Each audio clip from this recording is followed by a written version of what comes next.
Saludos a todos. El tema de esta noche es importantísimo.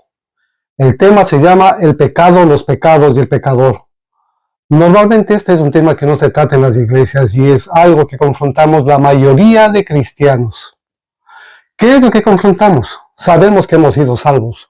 Sabemos que nuestros pecados han sido perdonados. Sabemos que hemos nacido del agua y del espíritu. Pero hay una inquietud tremenda en mi corazón. ¿Por qué seguimos pecando? La Biblia lo deja muy claro. Y quiero leer una porción de las Escrituras en Primera de Juan, el capítulo 1, los versículos 8, 9 y 10. Si decimos que no tenemos pecado, nos engañamos a nosotros mismos y la verdad no está en nosotros. Si confesamos nuestros pecados, Él es fiel y justo para perdonar nuestros pecados y limpiarnos de toda maldad. Si decimos que no hemos pecado, le hacemos a Él mentiroso y su palabra no está en nosotros. Dije hace un instante que esto está basado en una experiencia personal. Leyendo esta porción de las Escrituras quedó una inquietud tan grande en mi corazón. ¿Cómo es que con todos estos antecedentes que dije, nacidos de nuevo, lavados en la sangre de Cristo, cómo es que seguimos cometiendo pecados los creyentes? Realmente es algo para que hace años atrás para mí fue muy difícil entender por qué este tipo de cosas todavía siguen pasando en nuestras vidas. Y quiero poner unos ejemplos basados en las Escrituras. Por ejemplo, en el libro de Santiago, en el capítulo 3 y el versículo 2 nos dice: porque todos ofendemos muchas veces. Absolutamente todos ofendemos muchas veces, de muchas maneras. Ofendemos con nuestras palabras, ofendemos con obras, ofendemos con acciones. Y la ofensa, de acuerdo a lo que dice aquí la palabra del griego, significa pecado. Porque muchos pecamos muchas veces. Tengo otros ejemplos más. En Colosenses del capítulo 3, los versículos 5, 8 y 9, miren lo que dicen las Escrituras. Haced morir lo terrenal en vosotros: fornicación, impureza, pasiones desordenadas, malos deseos y avaricia, avaricias, que es idolatría. Pero ahora dejad también vosotros todas estas cosas: ira, enojo, malicia, blasfemias, palabras deshonestas de vuestra boca. No mintáis los unos a los otros. El apóstol Pablo está hablando de cosas que él vio, que escuchó, que él sabía que acontecían en aquella congregación. Y él está escribiendo, lógicamente, animando a la gente que haga morir aquellas cosas, para no seguir practicando. Acordémonos que las obras de muerte, los pecados, son cosas que se practican normalmente en el mundo, y ahora por lo que estamos viendo en muchas congregaciones, de muchas personas, de muchos creyentes. ¿Cuál es la solución que está dando el apóstol Pablo? Por lo pronto, hacer morir, dice el apóstol Pablo. Miren, en Gálatas del capítulo 2, versículos 11 al 13. Este es otro ejemplo que tengo. Pero cuando Pedro vino a Antioquía, le resistí cara a cara porque era de condenar. Pues antes que viniesen algunos de parte de Jacobo, comía con los gentiles. Pero después que vinieron se retraía y se apartaba porque tenía miedo de los de la circuncisión. Y en su simulación participaban también los otros judíos, de tal manera que aún Bernabé fue también arrastrado por la hipocresía de ellos.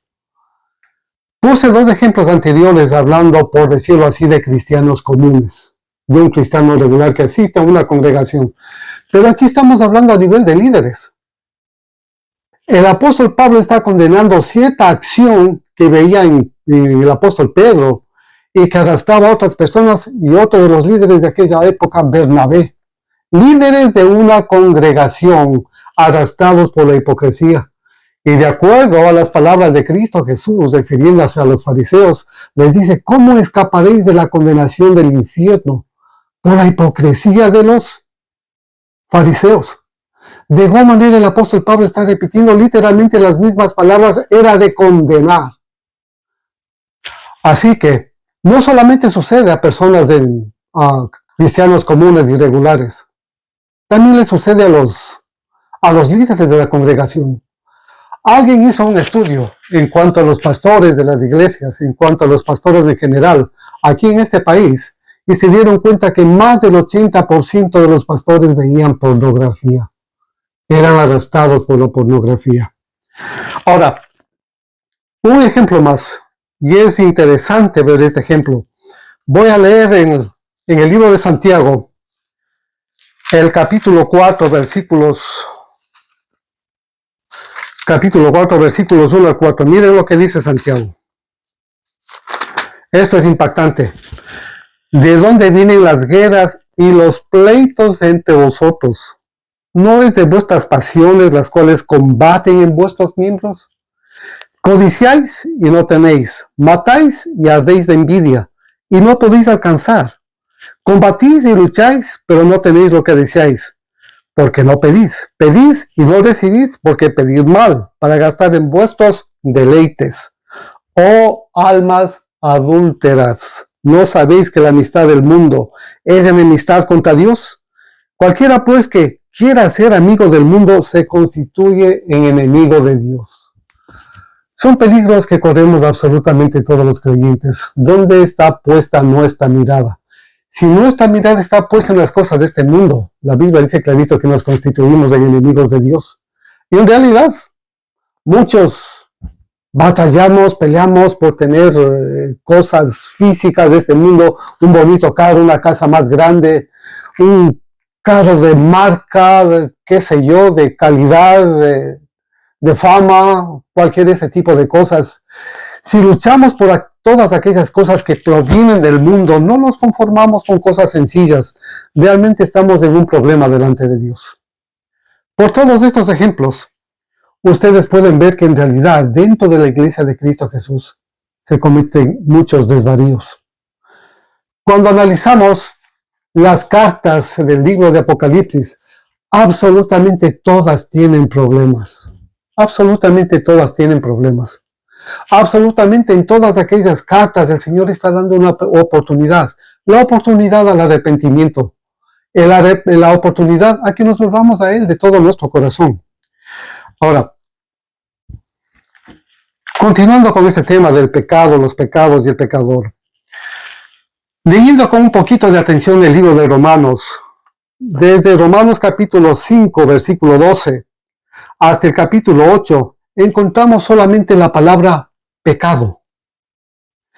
Y desde el capítulo 1 del libro de Romanos hasta el capítulo 5 y versículo 11, lo único que menciona el apóstol Pablo son los pecados. Pero ¿qué diferencia hay entre los dos? Tiene que haber alguna diferencia. Está relacionado lo uno con lo otro, pero tiene que haber una diferencia. En Romanos 5:12 el apóstol Pablo nos dice, el pecado, no los pecados, el pecado, está haciendo énfasis en el pecado. Entró en el mundo por un hombre y por el pecado la muerte. Así que la muerte pasó a todos los hombres. Es por eso que la Biblia nos dice en Romanos 6:23, la paga del pecado es muerte. La paga del pecado es muerte. No la paga de los pecados, la paga del pecado. ¿Cuál pecado? El pecado de la primera pareja, de Adán y Eva. A través de ellos, por el engaño del enemigo, entró en este mundo el pecado, y ese pecado pasó absolutamente a todos. Toda criatura que viene a este mundo viene con ese pecado. Y el asunto es de que este pecado no puede ser perdonado, tiene que ser quitado del mundo. Para este pecado no hay perdón. La Biblia nos dice, cuando cuando Juan el Bautista le ve al Señor Jesucristo por primera vez, le dice, he ahí el Cordero de Dios que quita el pecado del mundo. Que quita el pecado del mundo. Él vino exactamente para eso, a morir en la cruz. No solamente a perdonar los pecados, sino a quitar el pecado del mundo. Porque en el reino de los cielos, en el reino de nuestro Dios, no puede existir el pecado, por lo tanto no pueden existir los pecados. Entonces, el pecado entró por la primera pareja. Pero, ¿qué es el pecado? ¿Cómo podríamos definir el pecado? En cada uno de nosotros Hay un poder que nos motiva y nos fuerza a tener ciertas inclinaciones espontáneas. Nos obliga a tomar el camino de la lujuria y la pasión. Romanos 7:15 nos dice, porque lo que hago no lo entiendo, pues no hago lo que quiero, sino lo que aborrezco, eso hago. Y en el versículo 18 de este mismo capítulo, y yo sé que en mí, esto es en mi carne, no mora el bien, porque el querer el bien está en mí, pero no el hacerlo. En otras palabras, estamos morando en un cuerpo de muerte, estamos morando en un cuerpo de pecado. En cada creyente hay una batalla, hay una mente carnal y hay una mente espiritual. La mente espiritual se deleita en las cosas de Dios, pero la mente carnal, en cambio, busca todo lo contrario. Ahí es donde está toda esa pasión, toda esa lujuria, todo ese mal que el enemigo quiere que cometamos. Está ahí. Entonces, en nuestro interior hay algo que nos obliga a cometer pecados, nos obliga a cometer mal. Hay algo en nosotros que nos obliga a cometer faltas, a cometer injusticias. Todo pecado es injusticia. Cualquier pecado que cometamos es una injusticia. Pero ese algo que, como dije hace un instante, que es el pecado, ¿cómo se manifiesta? Romanos 7:23, pero veo otra ley en mis miembros que se rebela contra la ley de mi mente y que me lleva cautivo a la ley del pecado que está en mis miembros. ¿Por qué pecamos? Porque en nuestra carne hay una ley. Perdón. Hay una ley, y esa ley se llama la ley del pecado. En mis miembros, en mi cuerpo, en mi carne, en mi mente carnal, hay una ley que me obliga a pecar. Esa es la razón. Cuando no entendemos esta batalla que existe en nuestras vidas, cuando no entendemos la solución que nos está dando Dios al problema del pecado, es que vamos a seguir cometiendo pecados. Lo uno conlleva a lo otro. Ahora, la manifestación del pecado, como ya he dicho en pocas palabras, son los pecados. Y vienen de diferentes maneras. En el libro de Gálatas, en el capítulo 5, es muy conocida esta porción de las Escrituras. El capítulo 5, versículos 19, 20 y 21. Hablamos de las obras de la carne. 5:19 nos dice, y manifiestas son las obras de la carne, que son adulterio, fornicación, inmundicia, lascivia, idolatría, hechicería, enemistades, pleitos, celos, iras, contiendas, envidias, homicidios, borracheras, etcétera, etcétera. Y el final del versículo 21 es condenatorio. Pues los que practican tales cosas no heredarán el reino de Dios. Entonces la manifestación del pecado son los pecados. Nuestra mente carnal, los deseos de nuestra carne, nos llevan a cometer todo este tipo de cosas. Y por ejemplos que vimos anteriormente, aquellos 3 ejemplos, en realidad vemos que eso sucede en la iglesia y sucede todos los días. Algo más respecto de todo esto. Hemos visto que es el pecado, la manifestación del pecado, que son los pecados. Pero ¿quién es un pecador? ¿Quién es un pecador?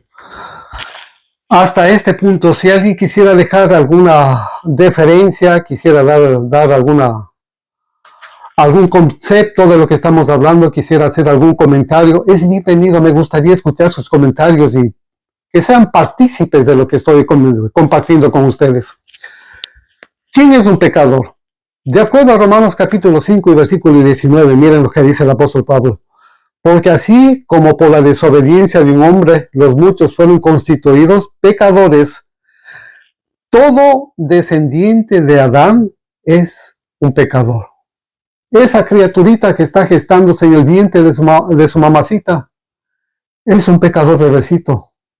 Cuando su madre le dé a luz, cuando ya sea un niño, cuando sea un hombre, va a tener toda esa tendencia a cometer los pecados. ¿Por qué? Él no sabe que es un pecador. Cuando tenga uso de razón, cuando tenga conocimiento, discernimiento del bien y del mal, se va a dar cuenta de que es un pecador y que todas aquellas cosas que él cometió, las cometió como consecuencia de aquel pecado. Y va a entender de que en sus miembros no mora el bien y que hay una ley en su vida que le obliga a pecar. Pero, ¿cuál es la respuesta de Dios al pecado? Juan capítulo 1 y versículo 29. El día siguiente vio Juan a Jesús que venía a él y dijo: He aquí el Cordero de Dios que quita el pecado del mundo. Como ya lo dije, este pecado no tiene perdón. El Señor Jesucristo mismo diría, dándonos esperanza aparte de todo esto. Juan 8, 34 y versículo 36. Que todo aquel que hace pecado, esclavo es del pecado. La ley del pecado nos conduce a ser esclavos del pecado. Así que si el Hijo os libertare, seréis verdaderamente libres. Y ese debería ser nuestro ruego todos los días. Señor, libéranos del pecado. Libéranos del pecado. No quiero ser esclavo del pecado, Señor. Ya no quiero cometer todas esas faltas. Ya no quiero vivir bajo la ley del pecado. Libértame. Ahora, esa es la respuesta al pecado. ¿Cuál es la respuesta de Dios a los pecados? En Primera de Juan, el capítulo 1 y el versículo 9. 1:9. Si confesamos nuestros pecados, Él es fiel y justo para perdonar nuestros pecados y limpiarnos de toda maldad. La sangre de Cristo Jesús nos limpia de todo pecado. Qué preciosa que es la sangre de Cristo. No solamente nos limpia de todo pecado. Por la sangre de Cristo Jesús, el pecado del mundo fue quitado. Por la sangre de Cristo Jesús, hay un nuevo pacto. El pacto en la sangre de Cristo Jesús. Qué maravillosa la sangre de Cristo Jesús, mis queridos amigos. Ahora, no solamente el versículo 9, veamos lo que dice el capítulo 2 de Primera de Juan, versículos 1 y 2. Hijitos míos, estas cosas os escribo para que no pequéis. Y si alguno hubiere pecado, abogado tenemos para con el Padre, a Jesucristo el justo. Y Él es la propiciación por nuestros pecados, y no solamente por los nuestros, sino también por las de todo el mundo. Todo el mundo tiene oportunidad, todos los habitantes de este mundo tienen oportunidad de que sus pecados sean quitados, sean perdonados. Y al reconocer la obra de Cristo Jesús, al reconocer el poder de la sangre de Cristo Jesús, ese pecado va a ser quitado de nuestras vidas. Bendito sea Dios. Ahora, casi para concluir, la necesidad de permanecer en Cristo Jesús. Romanos capítulo 8, versículos 1 y 2. Todos debemos ponernos una meta espiritual en nuestras vidas. Y esa meta espiritual en nuestras vidas es ser como Cristo Jesús. Romanos capítulo 8 nos dice: y ahora pues ninguna condenación hay para los que están en Cristo Jesús, los que no andan conforme a la carne, sino conforme al Espíritu. Porque la ley del Espíritu de vida en Cristo Jesús me ha librado de la ley, del pecado y de la muerte. ¿Por qué razón el Señor Jesucristo nos da el Espíritu Santo? Para que caminemos en el Espíritu, para que vivamos según el Espíritu de vida. Porque si salimos de la ley del pecado y nos sumergimos en la ley del Espíritu de vida, hermanos, no tenemos en nuestras vidas algo que nos acuse ese poder de condenación, que es lo que causa en nuestras vidas si caminamos en la carne. Entonces necesitamos ser llenos del Espíritu Santo de Dios, caminar en la ley del Espíritu de vida, que nos libra absolutamente de toda condenación. Esa fue la vida de Cristo Jesús, guiado por el Espíritu Santo de Dios. Y esa es la promesa que hizo Cristo Jesús a su iglesia, a cada uno de nosotros, que Él iba a enviar el Espíritu de verdad, que nos va a guiar a toda verdad y a toda justicia. Esa fue la promesa de Cristo Jesús absolutamente para todos, para que seamos llenos del Espíritu Santo, para que nuestra vida sea en el Espíritu y no en la carne. Y ahora sí, para concluir, en Judas, al final de Judas, los versículos 24 y 25, son palabras que alientan bastante. Miren lo que dice Judas. Y aquel que es poderoso para guardaros sin caída y presentados sin mancha delante de su gloria con gran alegría. Al único y sabio Dios nuestro Salvador, sea gloria y majestad, imperio y potencia, ahora y por todos los siglos. Amén. Hay alguien poderosísimo que puede guardarnos sin caída y presentarnos con gozo y con gran alegría en aquel día delante de nuestro Dios, delante de nuestro Padre, el Señor Jesucristo. Amigos, suscríbanse y compartan este mensaje para que este mensaje pueda llegar a todo el mundo. Bendiciones.